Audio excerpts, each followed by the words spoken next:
I'm sorry. Say that one more time. He said that ejaculation ruins his sperm count. I'm so sorry, not sperm count. It's T level. And I said frequent. I know I said frequent. That's all you said. And then afterwards, Louis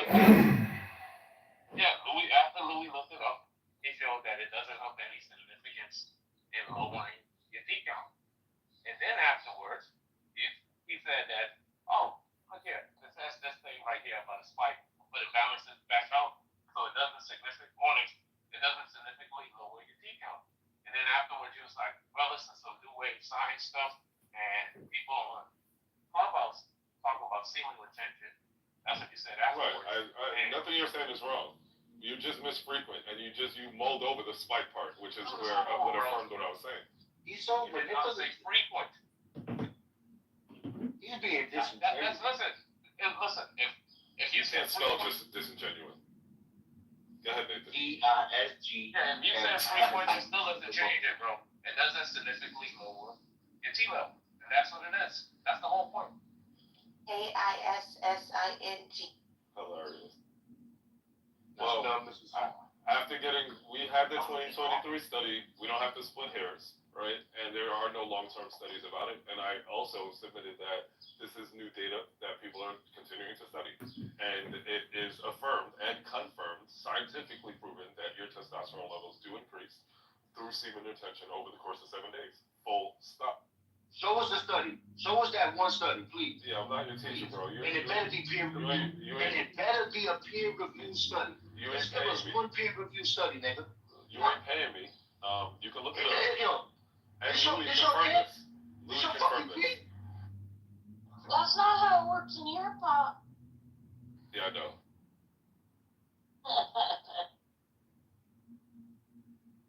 So you know what you're saying? It's like you go to the gas station with your car and you don't use the car, therefore you don't lose any of the gas. But if you use the gas, you're gonna have less of it. Like that's what you're saying. Yeah, I'm not posting the link. Louis confirmed it, and we have other members testing this. But if y'all want to call me a liar, I don't really care. It's just I know what I said. And I know that the study. No, Louis said something, and you added to what Louis said. Louis didn't confirm anything. That was not your point originally. Stop doing that, bro. We got to the point. We got to the point of what I was saying. What you said confirmed originally was not what Louis said. We confirmed that it does increase testosterone levels through. That's not what you said, bro. Practicing semen retention. You were talking about. No, that's not what you said, bro. That is what I said. Okay, so it was more like actually the men who have sex more frequently, which would be that release of testosterone, have temporary lower levels of testosterone, which is why they're less aggressive. That is what I said. Along the lines. That is along the lines. Along the lines. Oh. You old, and that's why you making them sound. I'm sore, man. Oh my god. Listen, last couple of days, all I did was sore. My face off. Oh. And I got some alligator meat. Why? Don't know for that. Why? I'm supposed to make some alligator nuggets. Alligator nuggets? It's like, oh my god, you about to do it like half y'all be eating gator like that in Florida? Just Nathan. I feel like that's not. I mean, they do have that swampland and the swamp people. Have you ever eaten with blue cheese? Like a dip? Hence blue cheese. The first time I ate alligator, I felt so betrayed. Why? They told me it was chicken.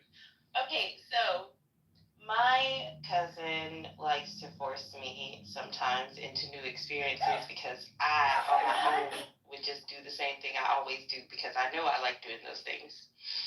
And so she forced me to try alligator meat, and it was by force. Okay, it was absolutely peer pressure, and I didn't even chew it. I just swallowed the alligator nugget whole rather than allow it to touch my taste buds or be betwixt my teeth So I don't actually know what alligator tastes like. I just know I had it inside of me and I didn't like it. Thank you. Sally, Pause, Pause, because I know a guy named Alligator. And if you had alligator in you and you didn't like it, I didn't like it what? The same thing happened with crawfish. One of my cousin who lived out in Louisiana for a while, she came up to the Midwest, made her gumbo, and I said, why would I eat it? I can see the eyes. It's looking right back at me. Why would I eat it? And once again, I swallowed it whole and said, see, look, I did it, damn. So I also don't know what crawfish tastes like. Sally, you know what I made for dinner last night? Black-eyed peas and cornbread. I just got to work and I'm finishing the food. It tastes so good. I feel so black and proud. Oh my God. So yes, in African American households, it's good luck to make the black eyed peas on New Year's Eve, and so we would do that, and I wouldn't eat it because once again, I just like Sally, and so Tally, the first wait, time, tell me that one more time. Because I really admire that. Tell me that one more time, please. the blacks say that it's good luck to make black eyed peas on New Year's Eve. I don't know why. You know, but that's what they do. Now, Tally, look, I know why. Let me tell you this. There's a book by Booker T. Washington called Up from Slavery. It's one of the few books I've read, right? And in it, he tells you in the slave quarters that he would visit, in every single household, the black woman would be making on the stove would be a bowl of black-eyed peas, and in the oven some cornbread. And he was disgusted in a way because he felt like that's all they had, so that's all they would eat. But I'm very conscious like there's a difference between Southern food and slave food. Southern food is privileged food in the South. Slave food is like the cornbread, the black-eyed peas with it. And unless you got nigga blood, you never gonna enjoy that taste because it's based on consciousness. I can't think of a single. Let me finish the last sentence. Let me finish the last sentence. So because you lack that collective consciousness, you will never dip inside the ancestral pool. So anyway, any air quotes Southern food I can think of came from black people, and I did occasionally have to remind my white Southern friends that they're eating black people food, and that ain't Southern, that's fucking black. So I'll say the same to you, a Northerner. There is no Southern food. There's what black people made, just like a lot of American culture is what black people made. And white people took it. That's a fact. I keep telling everybody tacos are actually black culture. So you're telling me this is what you believe. You believe in the slave quarters, in the little cabins, that steak. The niggas was frying chicken right there, right? Is steak American? The white nigga wasn't frying the chicken. Is that an American thing? What? So there's the whiteness that was brought over to America, and then there's black people who were also brought over to America and made the best of what was given to them, which was often scraps. And out of those scraps, they made delicacies. And and that's why even today, as white people rediscover what black people held close for so long, shit gets expensive, which is why you niggas can't eat neck bones like you used to because whites like it now. I fucking love that bone. Turkey neck bone, pork neck bone. I love pig feet. I love ham hock. I love the slimy texture on it, like motherfucking oxtail. Nigga, I'm a nigga. Okay. And I'm eating cornbread as I say it. It tastes so good. I did this. And I put a little butter and honey as soon as it came out the oven, and I let it sit and melt over that shit. So now, like, the top layer is a little darker and golden. I would say the same about oxtails. Another thing that would have been discarded, and since black people were given scraps, they made delicacies out of those scraps, and later, you know what? Of course, because you don't value blackness, you're having a hard time letting me even get through the sentence. But take your coon ass the fuck out of my face. I get so tired of people testing me as a black person.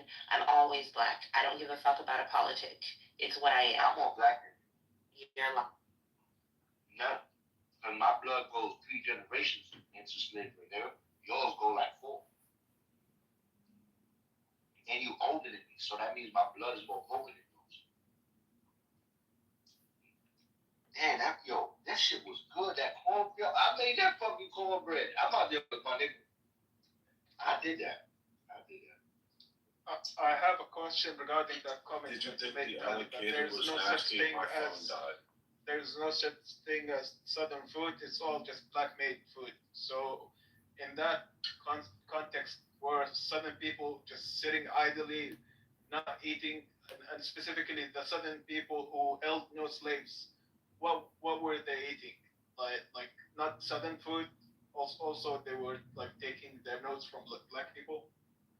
That's a good point, brother. That's exactly what I told her earlier. When them niggas was fucking cooking their little slave food and little cast iron in the back of the shed, making it fried chicken and little grits and blueberries mixed with it, because it was free, because berries are free. The whites was making fried chicken too. Difference is they was doing it on the stove. The old missus would make some pie and put it on the windowsill. And guess who would come and steal it as fast as he could? Eat it with his hand while the pot was burning and get a whooping for it. Because that little bit of sugar was worth the whooping. You know how many slaves caught diabetes stealing food, sugar? Because they never had sugar, so the moment they cut it, they caught diabetes. And Charlie, your boy, Thomas Sowell said that it's because chitlins, which is an African American delicacy, comes from actually Europe, from poor Scottish people. I don't know, Charlie. See, Charlie, like, I ain't gonna front. I got mad at my African baby mother yesterday, and I remember what niggas said to you, baboon nose. So I said, you baboon nose bitch, right? I said that with a passion and a lot of anger, but I texted though. I ain't said it with words, but I said it in my head. And when I said that, I felt the anger of all not my ancestors, well, the white men. And that shit felt wrong, my nigga. And I had to apologize after because, like, But I realized that shit was hurtful. yo, Nathan, I gotta apologize. I had walked away from my phone. I heard my name, but I'll say specifically. That's how sorry for the baboon nose, Callie. Specific examples of the scraps that were turned into delicacies. I did not mention fried chicken, but the raccoons had to coon out, spin the striped tails in the air. I said chitlins. you said chitlins, but Nathan, to that point, I'll let you. No, go on. Well, it's in their names. I was just gonna say A that raccoon, point, yeah, like, raccoon. you say like they took it from Scottish people. I think the Scots were also like extremely subjugated by the Brits. I think what I'm trying to say is like I think cuisine, a lot of like the cuisine of different cultures are shaped by circumstance. You take like to the Caribbean islands, like a lot of their cuisines are like seafood inspired, right? Because you're on a fucking island, like it's obviously gonna be you're surrounded by seafood, right? I just think the people's cuisines are a result of their circumstances, and like the Scots were like poor, like poor like British servants, or weren't they like subjugated by England? So I imagine like a poor culture was they obviously probably don't have much to pick from. That's So incorrect, Louis. That's very incorrect. You're thinking of the Welsh and the Irish. The Scots have ruled over England in many other like past reigns. So the Scots are not poor subjugated people. Well, Faisal, I'm not sure. Is that true? I'll just look at it. Faisal, I feel you're being very disingenuous by being ignorant of Louis' point. See, what the detail you fail to realize is that globalization is the reason we have all these museums. Why they don't take that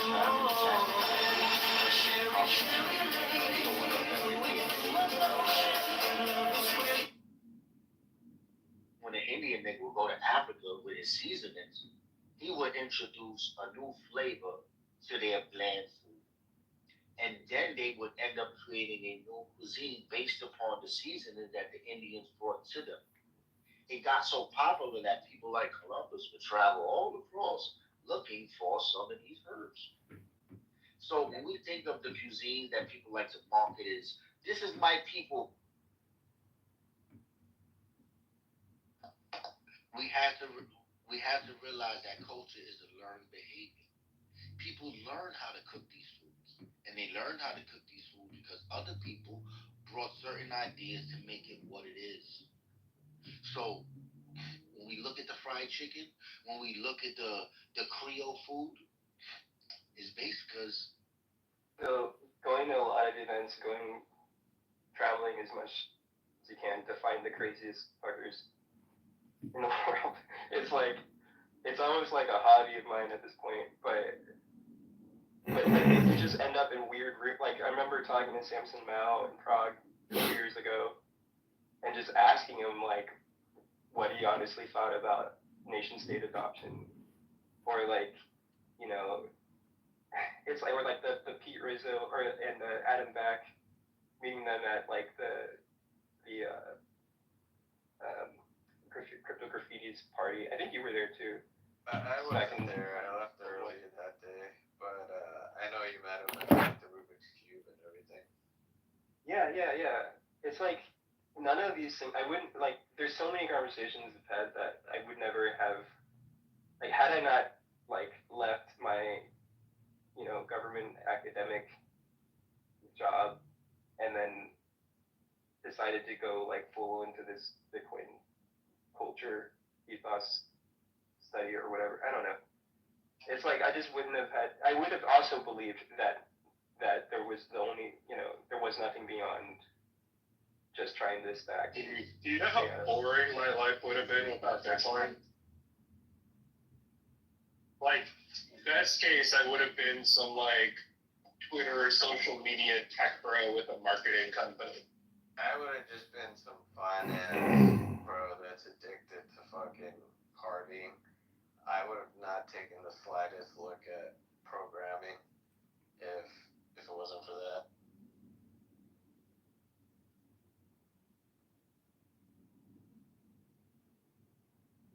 But I also don't put Adam and Samson on a pedestal. Like, you actually think that's some of the stuff that's wrong with Bitcoin, like the pseudo corporate interests that like don't necessarily like are corporate or are nonprofit. They're like just existing and just not doing well in either direction.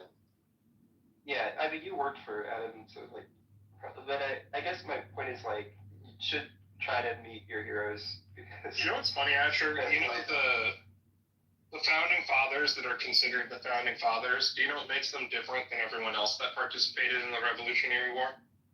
They survived. No, they all have one unique attribute in common. They all happen to own their own newspaper that would write about how awesome they were. Isn't that interesting? Makes sense. I would say like the American Revolution, without the newspaper, there wouldn't have been an American Revolution. Which is like why it's in the Constitution. Well, back then they just realized that it was all just like blogs where like people were just posting bullshit to bolster their own PR. And you know, like Benjamin Franklin, all those guys, they would just write fake articles like talking about themselves, pretend it was public opinion to like sway public opinion. I'm just saying that like I don't conflate the anyway. I don't know where I was going with that. Yeah, okay, so the heroes. I'm just saying don't meet your heroes. Yeah. Because there tends to be that the people that That's what I'm saying. You should meet them because you need to fight. Like, at least like if you meet someone face to face, you can have a conversation, even if it's not. You know, you don't know everything they're really thinking, but it's like you can gotta get some grounding for like what is really going on. All what I'm saying is like, if you think someone's your hero and they have a full-time publicist, they're probably not the person you think they are. Yeah, but this is why you should just try to find the real people. And what was I? You were. I'm not saying you don't have to agree with the people, or you can see why someone, like, I remember I met Amir Taki. He bought me lunch actually, and Wait, when he said he bought you lunch, did he find it in a dumpster, or did you see him spend money on it? I saw him spend money, and he ordered like raw meat. What is it called? Beef tartare. Yeah, beef tartare. This was in Prague. Yeah, of course. That's where you get it. It's really good. Yeah, it was. I've never seen anyone wolf down just like ground beef raw before, but he totally. Yeah, and in Prague, they farm to table it, so it's healthy. I every day I'm in Prague, I eat beef tartare.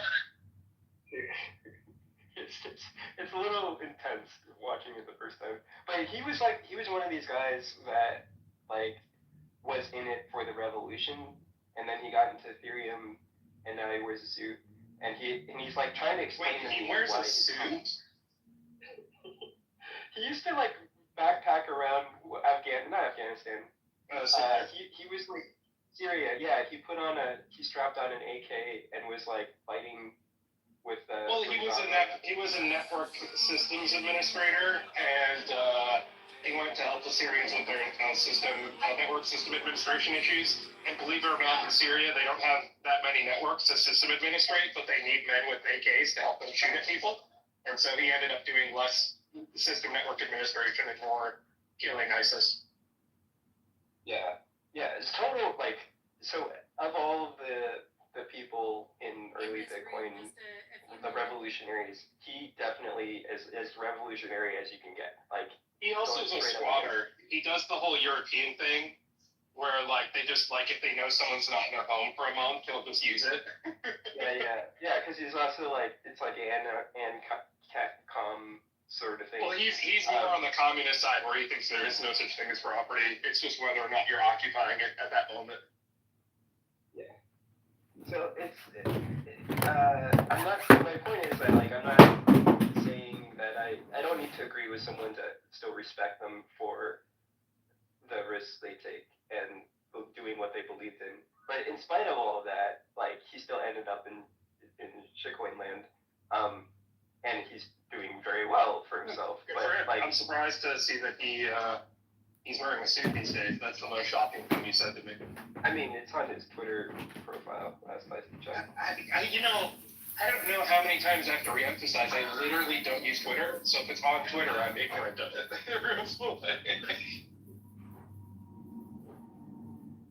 And the funny thing is, like, he's younger than me, and he's like had way more life experience in a lot of ways. I don't think he has kids, but it's like it's fun to me. You're younger than me, Mulan, and well, it's similar. Listen, Amir's a communist, so all children are his children. That's right. He's a communist is doing very well for himself. Hey, I'm 35. I think Amir and I are basically the same age. I don't know how old he is.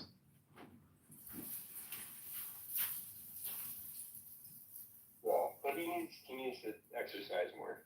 I'd say he's getting too fat and happy. What was it saying? The revolution. You're saying Amir lives more than you. He's a little younger than you. Yeah, and so like even if so there's this saying. I think the Apostle Paul says it. He's like, even if every man is a liar, like let this be true, something like that. And that's kind of the heart of the point. It's like even if you meet every Bitcoiner and they turn out to be shitcoiners or whatever, whatever your equivalent of that. I also think it's such a meaningless distinction that like other people apply, because like what's the best way to say this? The kind of human that would learn about Bitcoin, play with it, and have the true intellectual openness and the lack of like a disgust heuristic to want to play with it back in 2009, 2010, 2011 are never going to conform to this idea of like, oh, that's caca. We don't touch caca because that has cooties. Ooh, like you're just dispositionally the kind of person who's just open and like, I want to try that. I want to try that. Oh, a bunch of people who are stupid and want to bully me say don't try that. Well, I'm gonna fucking try it, right? So many of the early Bitcoiners are people who are like, people are like, oh, that's a shitcoin. They're like, well, you know what? I want to try it. I want to play with it. I want to like see if it's good or not. Because you never would have been someone who would have touched a Bitcoin in 2011 if someone saying, oh, that's garbage, don't touch that, would compel you to not purchase something. Yeah, and that's exactly what they said about Bitcoin. And I agree with that generally, and I think I'm kind of like people use the shitcoin narrative as a way to, it's like a shortcut. It's like it saves your ass in the long run, yes, but is it honest? I don't know. But here's where I was going with this is that like at the end of the day, this is about survival, and people who realize that early enough end up, keeping their stack longer. But most of the world comes to Bitcoin because of survival. Like they're forced into it either through ransomware or, like someone in their family got scammed and now they have to go buy Bitcoin. That used to be true. I think you're using 2018 logic. That's no longer the case. If you poll people, I think that's still, when most people have never heard of it, and then when they have, that's your problem there. You gotta stop talking to Polish people. Exactly. My new job is probably going to give me a lot more insight into this question because of like stuff. But yeah, like because I have never really looked at the criminal side of things too deeply, and I think I might actually learn a few things. Cool. Keep me apprised. I wish I was going to Bitcoin Plus, but I literally moved into my new place on Monday, and I've been to Austin once a week for the past 3 months in a row. So I kind of have like, I want a little bit of a cool down period right between me and Austin. This is I'll miss you, but like yeah, just in terms of currencies though, like most of the world's currencies are pretty shitty, and it's just the West has the privilege of being able to choose between the dollar and Bitcoin, and that's like, but for everyone else, it's a survival game, and it's sad, right? Like it's and like yeah, so like even if hodling is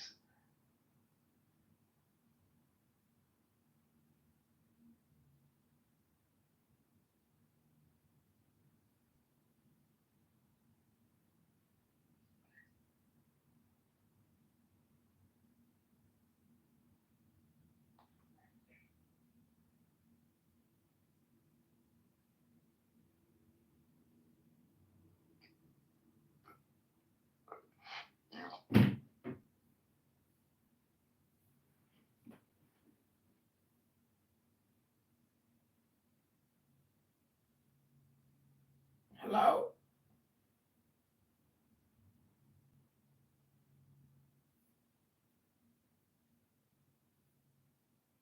Physicists about like interpretations of quantum mechanics or whatever.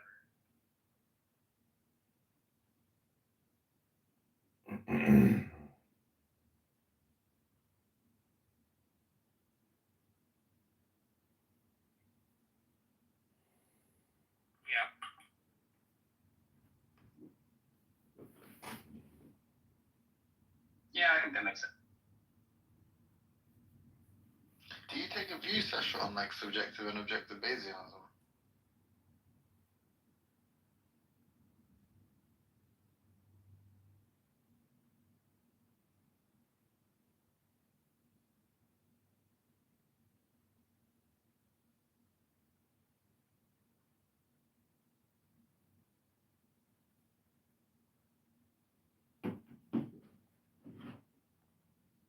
Hello?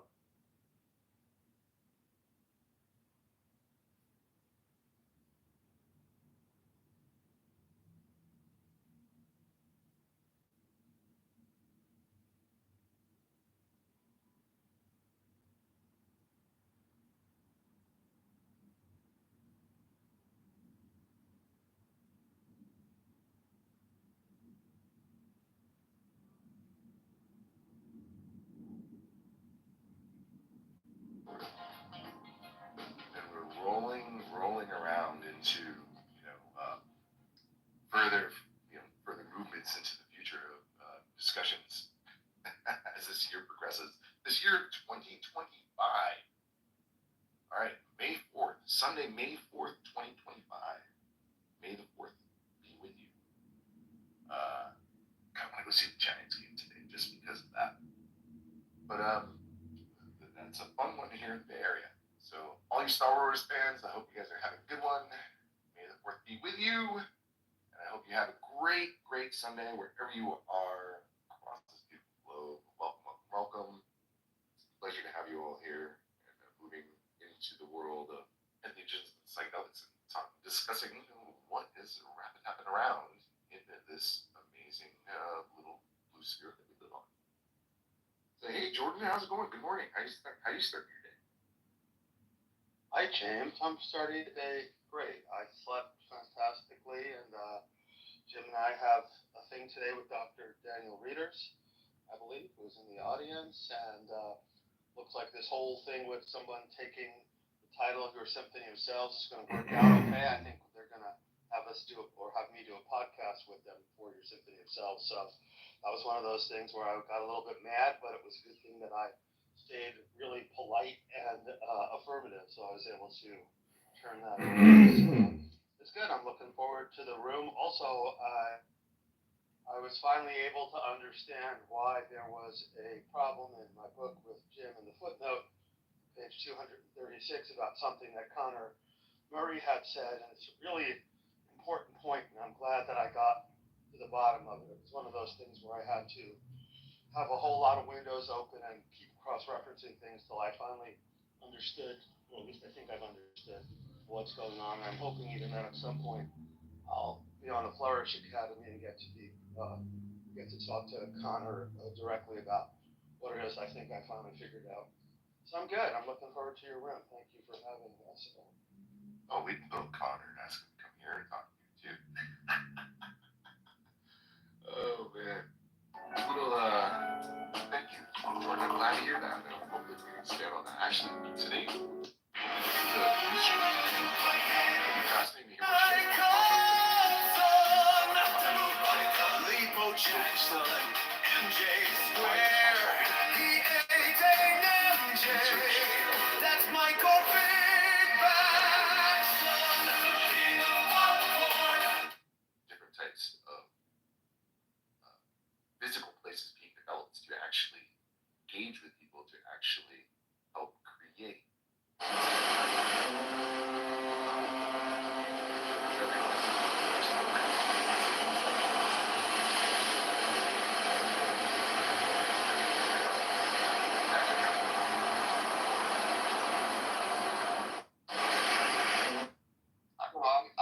I'm great. I'm just reminder about MJ search. I do that once a week, and integrating from a lot. Actually, these last few psychedelic months have been a lot, and thinking a lot about sort of the interface between the psychedelic underground and how it's developed its own pattern of use, which has often been without knowing the actual substance for sure, unless it's been widely tested, and then also even then not knowing how much it's been cut, because it's really hard to tell. So potency, I think, I'm starting to think, has actually been is different than we thought it was, involving a lot of substances, because people are used to getting something that's a lot more dialed down. So it's just something I've been kind of like experimenting with and realizing some things. Well, one of those really another discussion.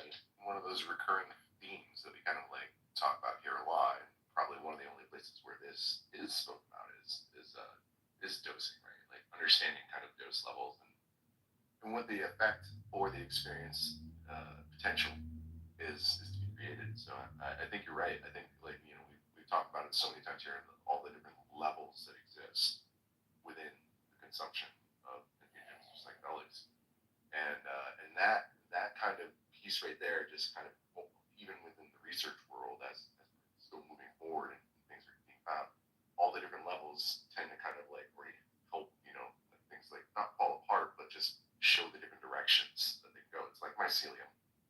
So there's many different points of contact, and there's many different Hey, Steven, Reverend Heisenberg, how you doing this morning? I'm doing very well. I slept pretty well myself, and yeah, I actually got to sleep in. Kid's not with me this weekend, so yeah, get to sleep in a little bit. But yeah, that's pretty funny, Patrick, because there is a difference between 200 mics and 100 mics. Yeah, just like we were talking about the past one night. The difference between 5 mics and 20 mics is even right. There's always a big difference. And that's the thing that I always find interesting. Damn, it's the same fucking conversation every single day with people. This is why people, if you don't use this as like an audiobook platform, I think you're crazy, because these conversations just don't end. It's the same stupid shit. But it is content.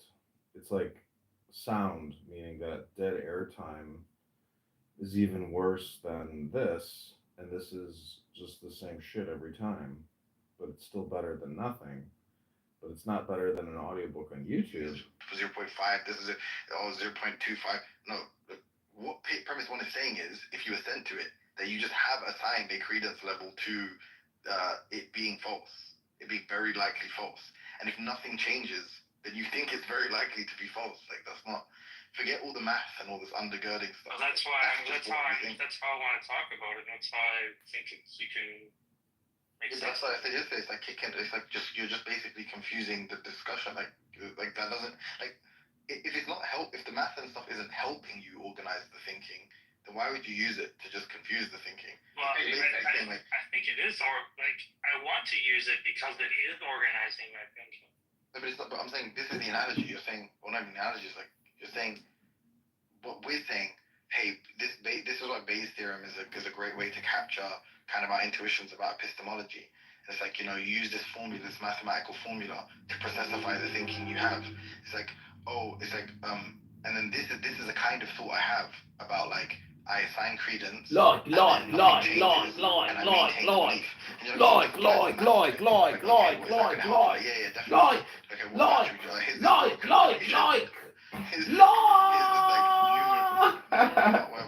So he wrote, is this where losers hang out? I saw the name Republican never drop in the trolley. That's accurate. Use this. Hey, free Palestine. Yeah, exactly. That's my point. I greet you, my agency. IO said in Paris. I will see all your videos. Hi, my name is IO. I'm in Paris. These are the YouTube comments.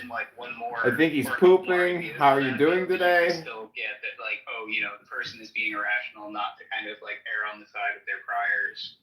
And that's just like, okay, one would be, yeah, sure. You think that, say you think that the debate amongst the public parties is going to turn out one way or the other eventually. But they brought me up and you moved me back. You don't, you're going to be aware of it, right?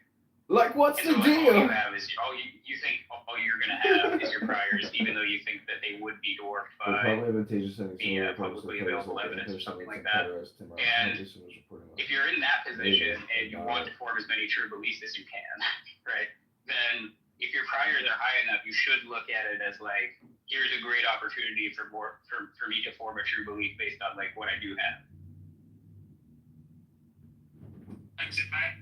If you just think about it in terms of assigning credence values to the propositions in the argument, I think that makes it more clear.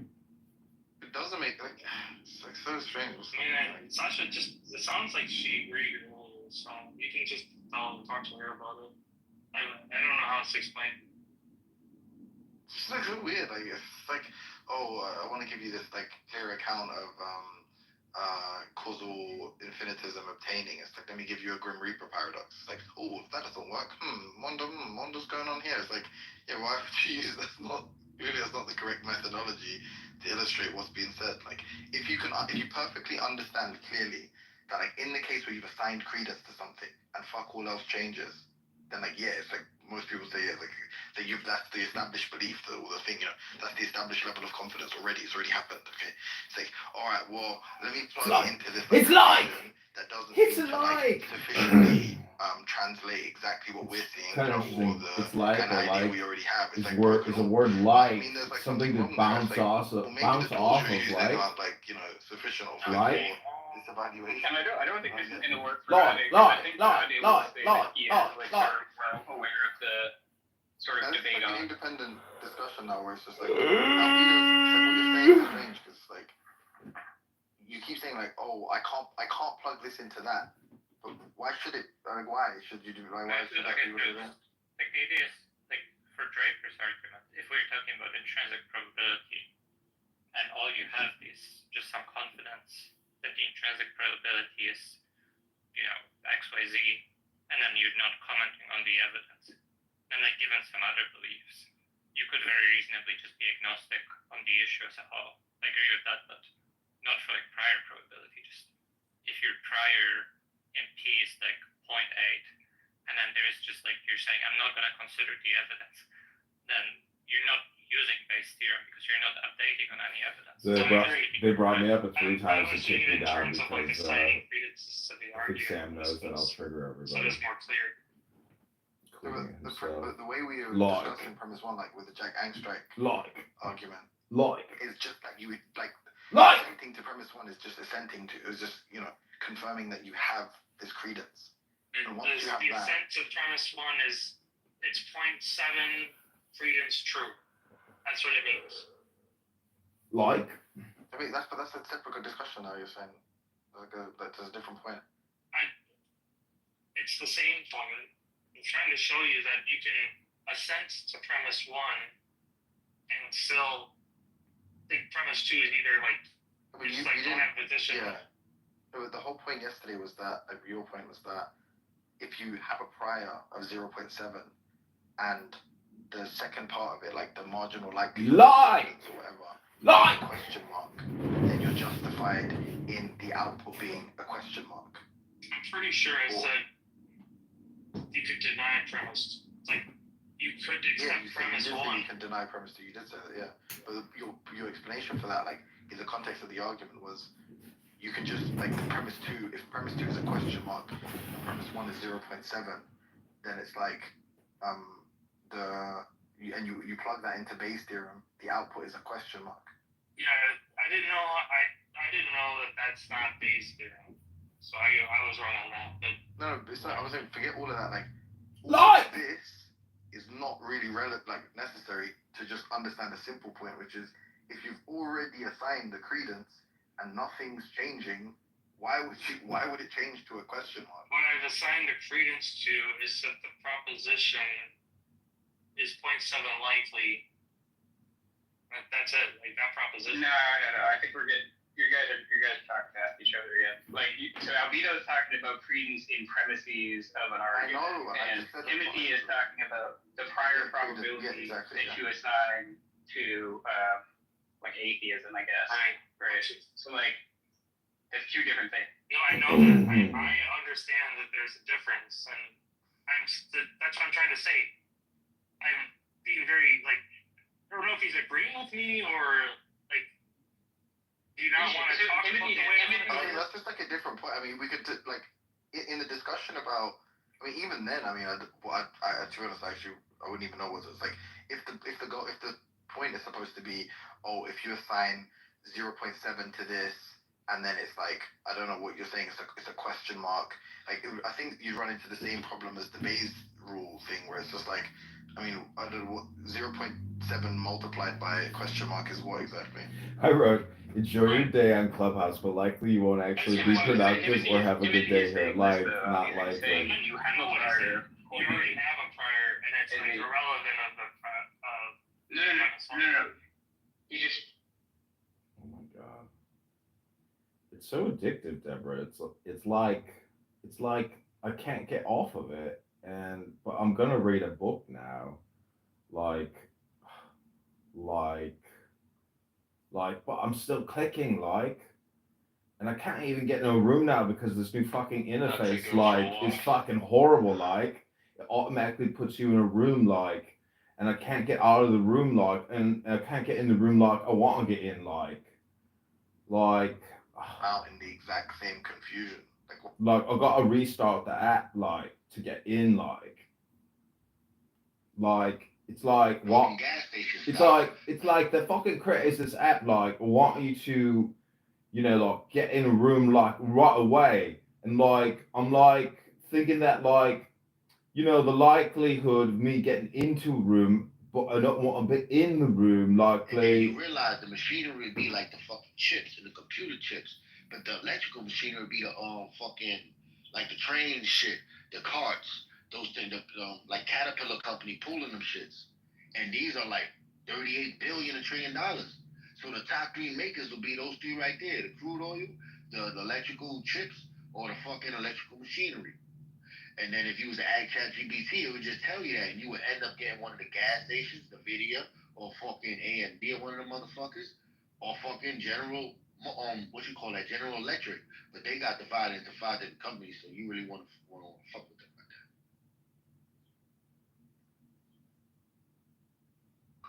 But I asked ChatGPT.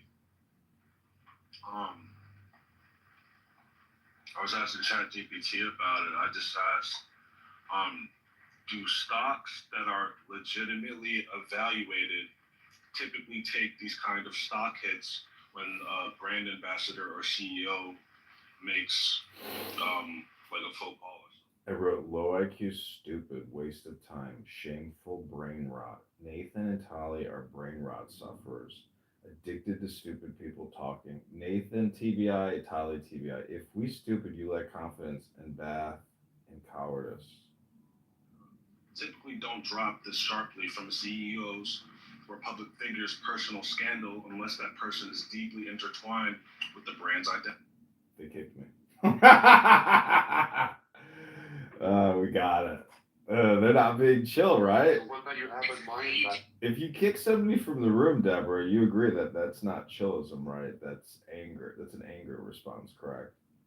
So I don't know if I said anything hurtful, but it is just a chat app, right? Like it's not the end of the world if I make fun of people for wasting their time and not reading anything, right? Just talking all the time and literally coming up with shit. It's like a game that kids play where they're like, if you had to swim through a pool full of diarrhea for $1 million, would you do it? That's basically what these rooms are. And it's amazing how people don't realize, or at least can't openly discuss or regularly discuss what they're doing here, which is really wasting their time. And they're not being productive in the slightest way possible, especially if they're not actually creating anything. Because when a room isn't on record or you're not creating content outside of the platform, you're truly just wasting your time for absolutely no purpose. No possibility of any type of remuneration or any type of additional, you know, creation. And I can't even, I'm clicking on a room, I can't even get in a room. Is it maybe me? Is it maybe my profile? But I have to restart the app every time now to get to a new room. So you tell me, like, do the people who develop this app, are they even aware of what they're doing to their app? But it doesn't really matter. I don't think, I don't know how this app can sell data which is worth more than the amount of data transfer that they have to pay. Because it seems to me like the amount of money that they have to pay to process all the data transfer would be far more than the amount of data that they can sell. He's really doing something with a woman, right? And the woman is like, bitch, nigga, you ain't doing shit. I'm faking this orgasm. Like, straight up. Like, straight up. This shit feel like air in my vagina. But I'm going, oh, oh. And I'm making you come, right? Because you think you doing something. You ain't doing nothing with that little shit, nigga. Put that shit away. But I just don't want to tell you the shit's small and they doing nothing. I don't want to tell you I'm acting. So this is for news, basically. News, do you understand news? They got angry because I called them stupid because they were talking about all the different. They were talking about Southern cuisine, and anyways, I won't even go into chills, but it is really stupid, isn't it? But you can keep thinking you got a big dick, and you know you're doing something. Ooh, news. Get it up. Get it up. Put it down. Good morning, my fellow retards. I'm a brain rot sufferer. I maybe have become autistic, and I'm definitely suffering from ADHD. I'm wondering, how are you people also dealing with the same problem? What is autism? Can you define autism? It's called Clown House. Can you define autism, please? Yes. 99.9% of all Clown House users suffer from what the DSM calls autism spectrum disorder. It's basically brain rot. And so what's happening is people who come to Clown House can't admit it, but they're completely unproductive, wasting all the time. And basically, that's what the modern day psychiatry is calling Clubhouse syndrome. And the truth is, we could go into any room right now and confirm it. And I just don't, I hope I was accurate and I'm complete. Please don't call us, we will call you. I know that's right. Give it up. You retarded motherfuckers. Just retarded, all you. So then Deborah becomes a comedy show again. It's okay to be retarded, just join the gang. Never go full retard. Helmets for everyone. Everyone gets a helmet. Get in line for your helmet. I have my own helmet. I'm Canadian. I have a pink helmet on right now. I don't wear my helmet. My helmet is pink. It reminds me of pussy.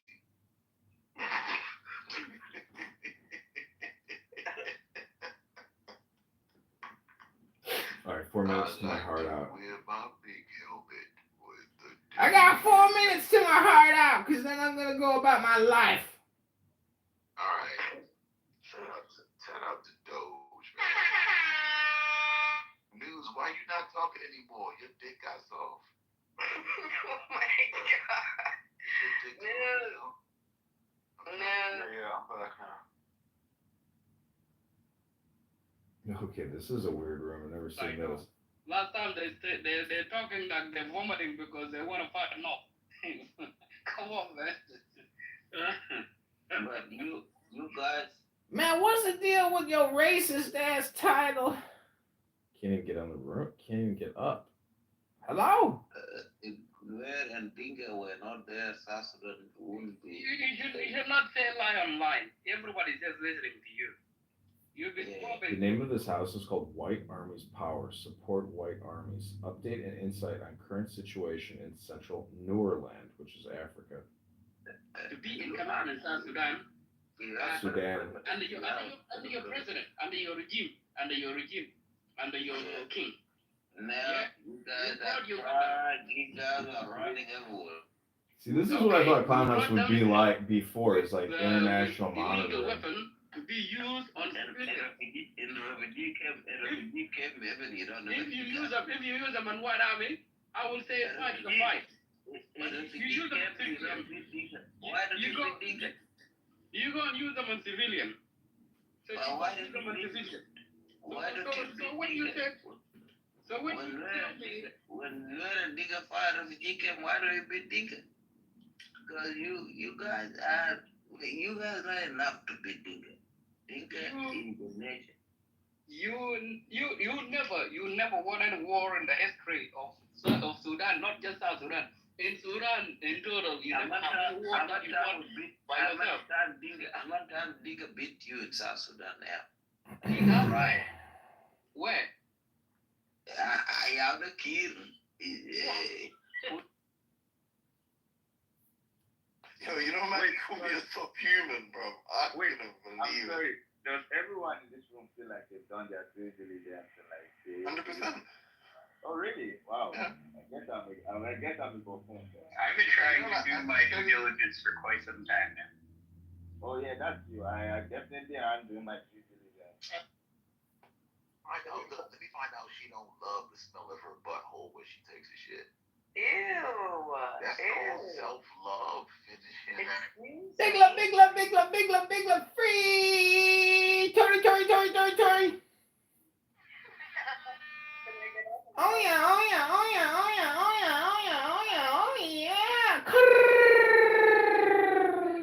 to see somebody tomorrow. Let me color you up in the basement and pull your vagina out of your crotch. Okay, no, you will not do that. Thanks. No, thank you. I'm good. What is a pussy? I have someone You don't do even that need, for me. yo, you don't even need your pussy, bro. You don't need it. Just take it out. No, not you. He's not here. He's not here. Okay. Hey, Roger. Hey, Roger. How you doing, Mr. Big Dick? Roger, do you have a big penis, big boy? Do you have a big penis? Roger. Big one, man, tree, Tory.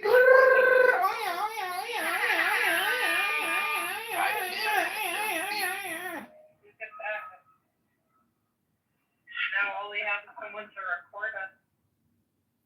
Jesus, your life is so exciting. Gigi and Uncle Ted are wanted to the room. Camera down.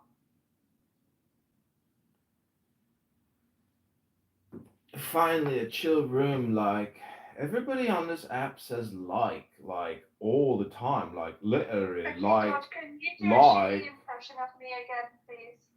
Can you please do a shitty impersonation of me, please, as I go about and collect the rents for the month of May? Some people are behind on the fucking rent. I've got a baby to feed over here, and I got Clubhouse to sit on and talk about nothing, listen to nothing, waste my fucking time with nothing. And now I've got a nothing burger and a nothing muffin and a nothing house and nothing husband and nothing kid, and everything is nothing. Because all I do is just do nothing. And so as a result, I've got nothing. And I gotta say, have you ever had nothing pizza? With nothing on top, it's just cheese pizza. There's nothing on it. It's called cheese pizza with no toppings. Remember, watch this. Exactly, this is how would I be.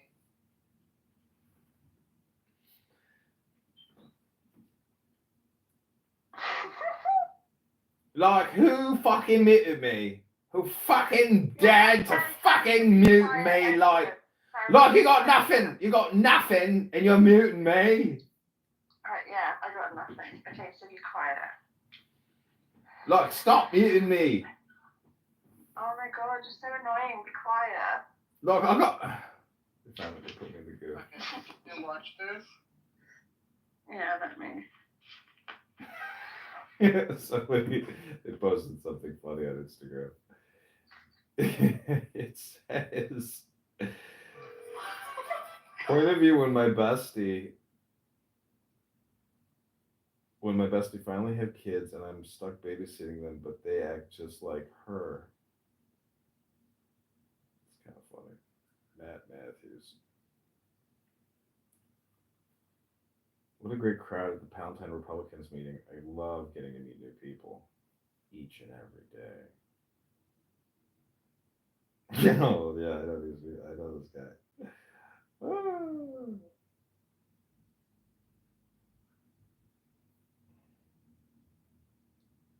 Angerbach, Eric Angerer.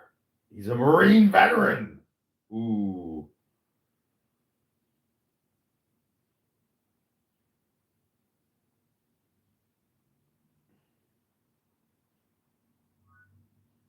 Oh, we got a room going here.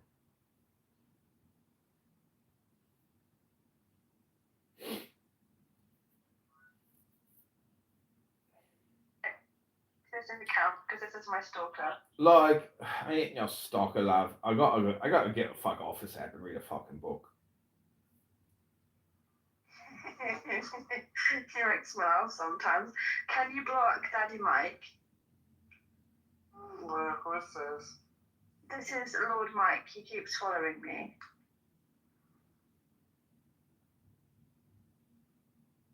We'll really play this game. Who is the woman because she can read? Yeah, this app fucking sucks, doesn't it? Can't even get into a room. How the fuck have they updated it to where you click on a room and you can't even get in? Oh, it's so annoying. Anyways, there's no more point in this. This app is fucking garbage. And so one of my YouTube accounts got deleted for copyright infringement. And they said that if you appeal this copyright infringement and account termination, there will be serious legal consequences. And so then I get an email back from YouTube saying that the claimant on the copyright now has to file a lawsuit against you, or within 15 days they'll reinstate the account. So we're going to see if Longmont Potion Castle is going to file a lawsuit against me. I think it'd be fucking hilarious. So we'll see what happens with that. And see if we get that YouTube account back, because there's like, 1,500 videos in there, 2,000 videos, whatever. There's a lot of videos in there. It had like 500 subscribers or 450 subscribers, so it's kind of a loss, And all these digital assets, if one of them goes down, it's a loss because there's a lot of time that goes into setting it up. And each and every one of these accounts can very quickly put out a very targeted, powerful campaign communication information. So losing a YouTube account at this stage with time constraints is just not worth it anymore to put anything or do anything that would sacrifice the account, which is really just this copyright infringement stuff. And it was all because I was playing a CD. But God, it is the dumbest it's the dumbest prank calls ever. It's really stupid prank calls. It's not that funny. Even the Jerky Boys prank call CD was pretty crappy. The audio quality is bad. It's kind of stupid. It's just people crashing out, getting angry because they know they're being fucked with on the phone by some random. Okay, so I can't find any more rooms. We're going to terminate this Clubhouse morning session. I hope you've enjoyed it. We hit the hour mark. God bless you all. Health, wealth, love. Health, wealth, love, peace of mind, happiness, and strength. Is this where losers hang out? I saw the name Republican had to drop in to troll you.